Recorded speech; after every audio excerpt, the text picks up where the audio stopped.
यामि धाम देवगणा पितरश्चोपासते तयामा मध्य निवेदयाग्ने मेधाविनं कुरु।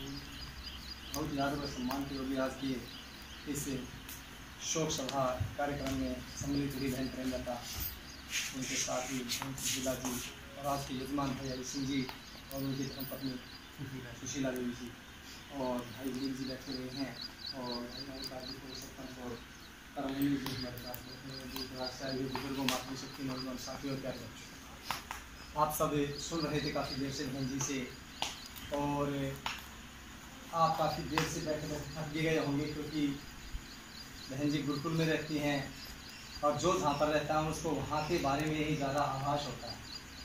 सामाजिक बातों को अगर हम नहीं पहचान पाए तो समाज से हम पिछड़ जाते हैं। इसलिए परिस्थिति को देखते हुए हमने कोई भी कार्यक्रम करते हैं तो उसके अंदर हमें सफलता मिलती है।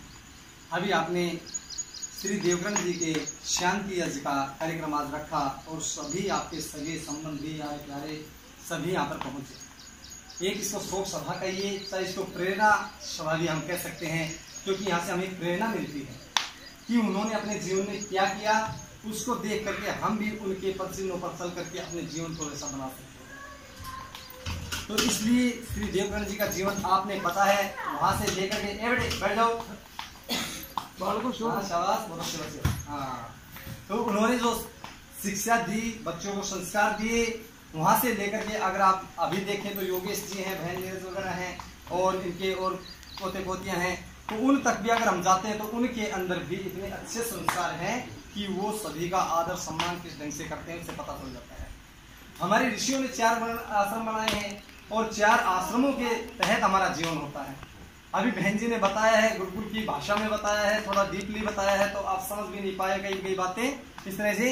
लेकिन 4 वर्ण कौन से? सबसे पहले 4 आश्रम बनाए हैं, 4 वर्ण बनाए हैं, हमारे 4 वेद है, 4 युग है बनाए। तो हमारे सबसे पहले 4 आश्रम है। सबसे पहले ब्रह्मचर्य आश्रम है, उसके अंदर 25 साल तक ब्रह्मचर्य काल में विद्या अर्जित करें, अपना बल अर्जित करें, उसमें रह करके फिर हम शादी करते हैं। तो शादी के बाद में 50 साल तक वो जिम्मेवारी होती है और 50 साल तक गृहस्थ जीवन में। उसके बाद में आपने देखा है वानप्रस्थ होता है 50 साल के बाद। चाचा श्री ने लिया तो था, वानप्रस्थ लिया था, पहले कपड़े भी कर लिए थे, पता नहीं अभी क्या, तो इन्होंने चले गए थे, लेकिन फिर कोई हो सकता है कोई काम हो गया होगा फिर वापस आ गया वहां से।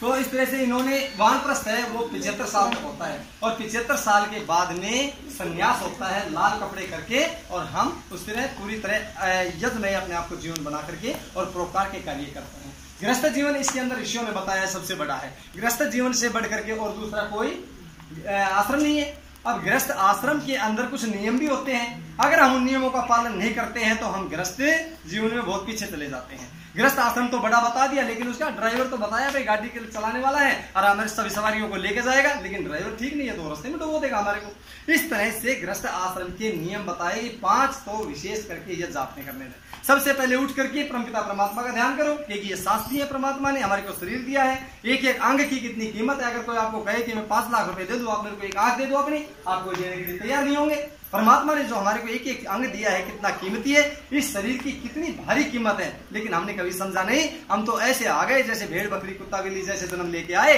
और पार करके जीवन चले जाएंगे। लेकिन यही एक जीवन है जिसके अंदर हम परमात्मा की प्राप्ति कर सकते हैं, हम मोक्ष को प्राप्त कर सकते हैं। इसलिए अपने कुछ कामों को छोड़ करके, जो निरर्थक है उनको छोड़ करके परमात्मा की ओर बढ़े। और कुछ लोग बढ़े भी हैं इस चीज के तरफ और उनको ये सफलता भी मिली है। अभी 5 चीज कौन सी? सबसे पहले परमात्मा का ध्यान करो, सुबह उठ करके संध्या काल में करो। सुबह से रात्रि जाती है, दिन आता है, आपने देखा है, रात्रि जाएगी दिन आएगा, तो उसके बीच का जो समय है उसको संध्या कहते हैं।